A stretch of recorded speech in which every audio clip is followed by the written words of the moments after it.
welcome to Supersonic Science. This week we're going to be making self-inflating balloons with baking soda and vinegar. Here are the materials. A plastic water bottle, vinegar, baking soda, 2 funnels, measuring cup, a tablespoon, and balloons. So first you're going to measure out 1 tablespoon of baking soda. And you're going to use one of the funnels to add it to the plastic water bottle.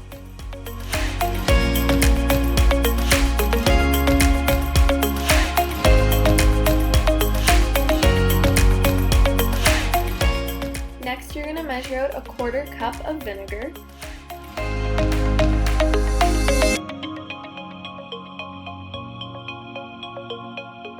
And using the other funnel, you're going to add the vinegar into the balloon.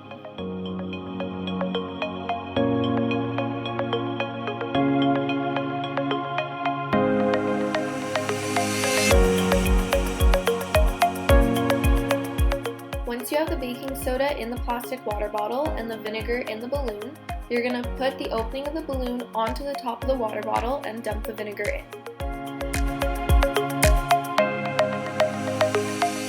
Once you dump the vinegar into the plastic water bottle, you'll see your balloon start to inflate.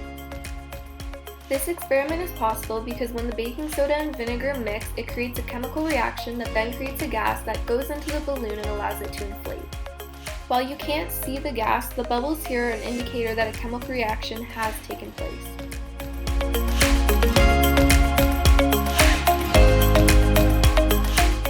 And there you have it, your very own self-inflating balloon.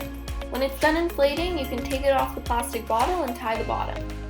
To make this experiment even more fun, you can try experimenting with different measurements of baking soda and vinegar. The more baking soda and vinegar you add, the bigger the balloon and the bigger the chemical reaction.